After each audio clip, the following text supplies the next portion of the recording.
ஸ்ரீமத் வால்மீகி ராமாயணம் அயோத்தியா காண்டம் chapter 114. Bharathan அந்த நகரத்துல பிரவேசிக்கிறார். பூனைகளும் கோட்டான்களும் அங்கேயும் இங்கேயும் ஓடுறது, மனிதர்களும் யானைகளும் பார்த்தா ரொம்ப சோகமா இருக்கு.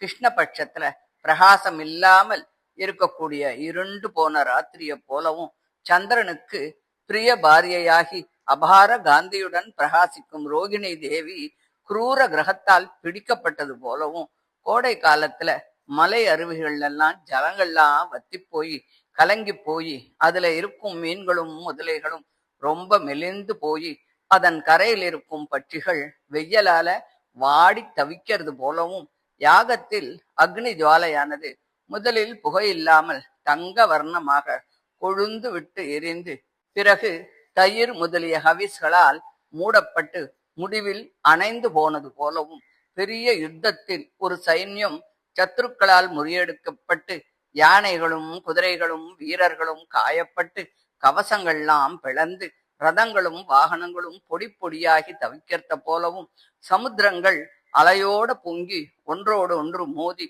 பெரிய சப்தத்தோட கோஷிக்கிற மாதிரியும், பிறகு காத்து அடங்கி அலை ஓய்ந்து சப்தம் இல்லாமல் அசையர்த்த போலவும், யாகசாலையில் சோமபானமான பிறகு ரித்விக்குகளும் சதஸ்யர்களும் வெளியிலே போய் யாக பதார்த்தங்கள் எதுவும் இல்லாம சப்தமே இல்லாமல் இருக்கும் கிரகத்தை போலவும், பசு மந்தையில ஒரு பசு தனக்கு ரொம்ப பிரியமான ஒரு ரிஷபத்தை விட்டு பிரிஞ்சு வருத்தப்பட்டு புதிய புல்லை திங்கறதுக்கு கூட மனசு இல்லாம தவிக்கிறத போலவும், மகா பிரகாசம் உள்ள பத்மராகம் முதலிய ரத்தனங்களால் அலங்கரிக்கப்பட்ட முத்து மாலை அவைகளினுடைய அழகு குறைஞ்சு இருப்பது போலவும், ஒரு நட்சத்திரம் தான் செய்த புண்ணியம் குறைஞ்சு அதனால பூமியில விழர்த்த போலவும், வசந்த காலத்துல புஷ்பங்களால அலங்காரம் செய்யப்பட்டு மதம் கொண்ட வண்டுகள் மொய்க்க இருக்கக்கூடிய கொடி காட்டுத்தீயால் எரிக்கப்பட்டு கிடப்பது போலவும், ராத்திரியில கருத்த மேகங்கள் எல்லாம் சந்திரனையும் நட்சத்திரங்களையும் மறைக்கிறத போலவும்,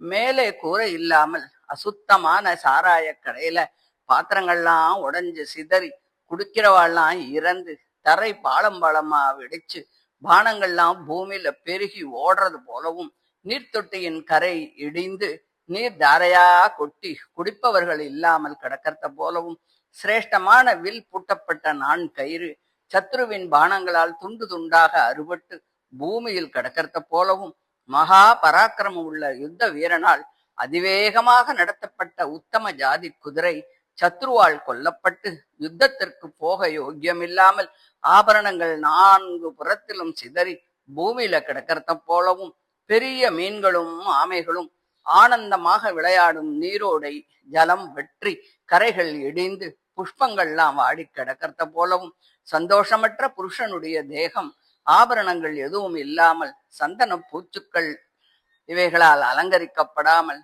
சோகத்தால் வாடுறத போலவும், மழை காலத்துல கருத்த மேகத்தால மறைக்கப்பட்ட சூரியனை போலவும் அந்த அயோத்தியனுடைய வீதிகள்ல ஜன சஞ்சாரமே இல்லாம எங்குமே சப்தம் இன்றி கடைகள்லாம் மூடப்பட்டு இருந்தது.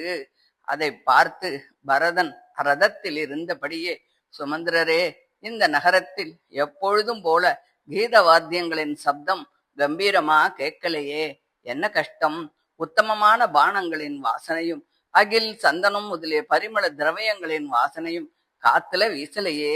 ராமன் காட்டுக்கு போன பிறகு அயோத்தியில் மத யானைகள் குதிரைகள் ரதம் முதலிய வாகனங்களின் சப்தம் கொஞ்சம் கூட கேட்கலையே.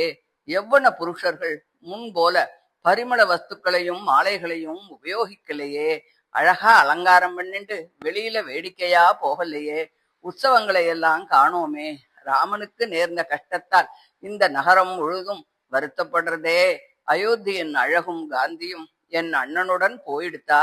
கடும் மழை பெய்யும் பொழுது சுக்லபட்சத்து ராத்திரி பிரகாசிக்காதது போல இந்த அயோத்தி பிரகாசமா இல்லையே. பெரிய உற்சவத்தை போல என் அண்ணன் இந்த அயோத்திக்கு திரும்பி வந்து கடும் கோடையில் மேகம் சகல பிராணிகளுக்கும் ஆனந்தத்தை கொடுப்பது போல நம் எல்லோருக்கும் சந்தோஷத்தை எப்ப கொடுக்க போறார்? ராஜ வீதிகளில் எவ்வன புருஷர்கள் அலங்கரித்து கொண்டு மத யானைகளைப் போல ஒய்யாரமா நடக்கிறத நான் எப்பொழுது பார்க்க போறேன் அப்படின்னு பலவிதமா பிரலாபித்துக் கொண்டு தசரதருடைய அரண்மனையில பிரவேசிக்கிறார். மலையில சிம்மம் வசிக்கும் பெரிய குகை. அந்த சிம்மம் இறந்து சூன்யமாக இருப்பது போல தசரதர் இல்லாமல் அந்த கிரகம் விகாரமா இருந்தது. முன்பு ஒரு சமயம் தேவாசுர யுத்தத்துல அசுரர்கள் தேவதைகளை ஜெயிச்சா ராகு சூரியனை மறைச்சான். அப்போ இரவு பகல் எதுவுமே தெரியல.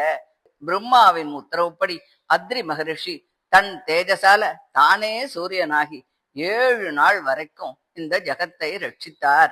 அந்த சூரியன் இல்லாத காலத்துல லோகம் இருண்டு காந்தி இல்லாம கோரமா இருந்தத போல அந்த புறம் ஜர சஞ்சாரம் இல்லாமல் பார்க்க பயங்கரமா இருக்கிறத பரதன் பார்த்துட்டு, மகா தைரியசாலிதான் பரதன், இருந்தாலும் கூட தன்னுடைய துக்கத்தை அடக்க முடியாம கண்ணீர் விட்டுண்டு அழறார் அப்படின்னு சொல்லி இந்த 114வது அத்தியாயத்தை முடிக்கிறார். இதை தொடர்ந்து 115வது அத்தியாயத்தை அடுத்த ஆடியோல பார்க்கலாம். தேங்க்யூ.